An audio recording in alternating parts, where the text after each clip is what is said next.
Hey everybody, Chris with Regular Guy Preppers. Just here to talk to you about some of my favorite little knives and techniques. Personally, I like Bowie knives, larger style fighting knives. You can do the same thing with tactical folders. But for a little background, basically I've taken various HEMAs / Western martial arts. So German, Italian longsword, American Bowie knife fighting, tactical folder training, or self-defense. So a lot of this is, really kind of uses a lot of the same skills. And I've got kind of a hodgepodge of basically Bowie knives, Spanish Navaja, a little mix of Chinese dual daggers, and a little of the Sinwali arts such as Touch of Eskrima, Modern Arnis. But basically the big thing is all of these are really designed to use a number of knives, small little ones like karambits to pocket knife to a larger knife, and many of these skills basically translate from small to large knives. Particularly the defang, the snake technique. There's a number of them that I'm very into, and just to give you a little background, good old Dwight McLemore, right here, one of my favorites. This guy knows what he's talking about when it comes to Bowie knife, and getting back to good old Jim Bowie and the his famous experiences with the Bowie knife. Basically, they've proven to be a very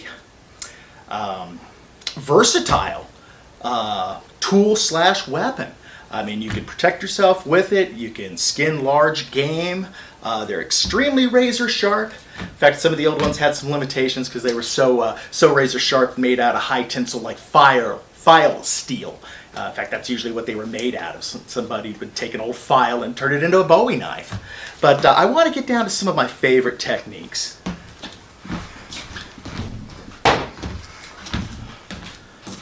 And with that, right off the bat, one of my favorite disarms is just the good old snipe attack. The guy sticks a hand out there with a weapon, they're making an attack at you.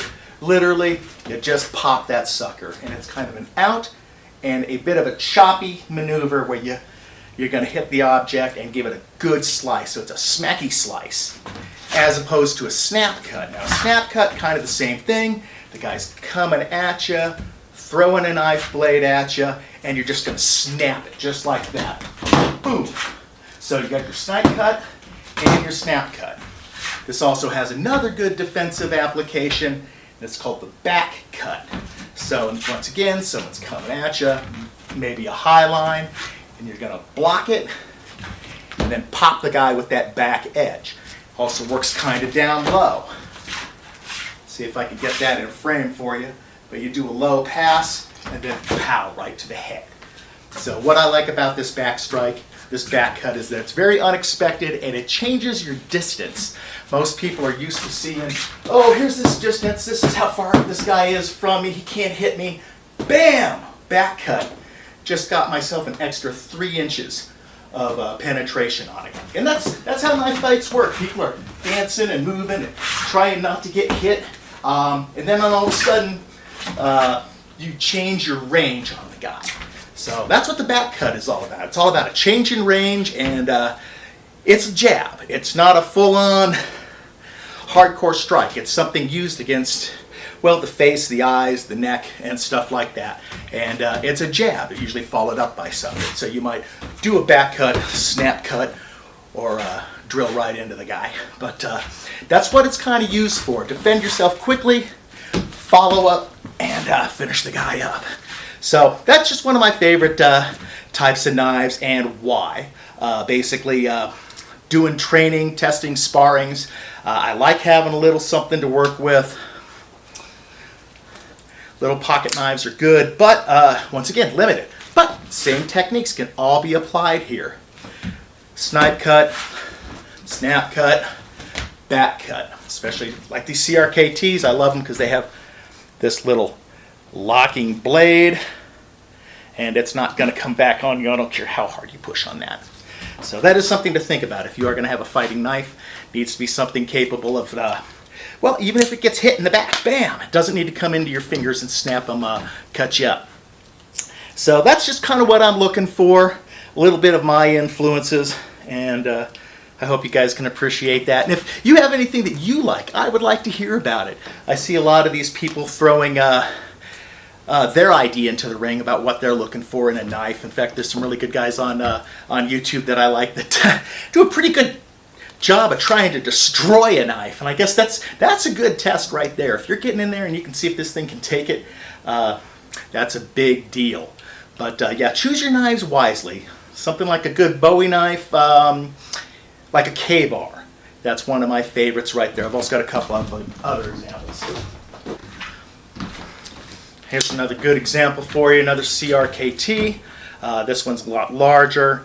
Same with the, has the same lock mechanism on it, and good bit of a clip point on it too, so that'll also dig in quite nicely if you have to defend yourself. And it's a little bit larger, has a little bit of hand protection, so that's just the type of thing I like to see.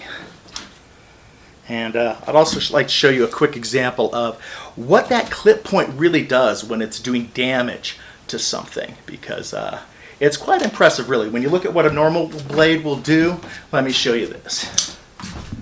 Just a standard chunk of cardboard here. But when you throw a knife attack at something like this, let's see if I can get you, you get a pretty good cut, something like that. You can kind of see that the back has a good cut to it. But now, when you do a back cut, something different happens. Let's see if you can see that right here. But material is literally dumped into the wound, as you can see that. So, and it's also more of a rip. It's not a clean cut. This is more like an eagle talon. It's going to dig its way in and tear its way out. And, well, effective bleed out damage is what you're going to possibly need in a self-defense situation. Or get that other person at least worried. Like, okay, you can tell them, hey, man, you just got popped. You better get out of here. Go get some stitches. Leave me alone. Help to de-escalate a situation.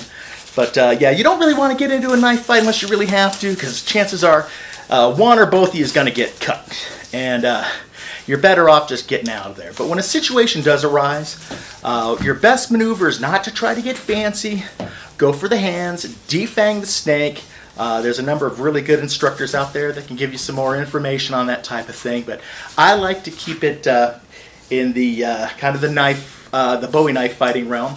I have 3 major moves that I like I said, snipe, snap, and back cut, along with the others. I mean, you've always got your standard 1 through 8s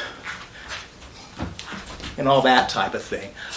So get yourself some experience, learn how to fight with hand weapons, because if stuff really goes down, are you going to have the ability to keep a weapon on you like a gun without looking extremely noticeable? I would much rather be stealthy, keep something in my pocket. I ain't gonna start nothing unless somebody starts it with me, but then I'm gonna try to get out of there and not be in a prolonged engagement. So that's one of the things that I consider in my prepper mindset is stealthy, get out of there quick. I don't want to be walking around with some AR on my back or some PPC and stuff like that. I'll be rolling something concealed, a knife, just trying to stay out of sight and out of mind. And then if something does happen, I'm going to try to do my best to neutralize the situation, then get out of there quickly and not really engage. But that's just kind of some of the things that I'm into and why.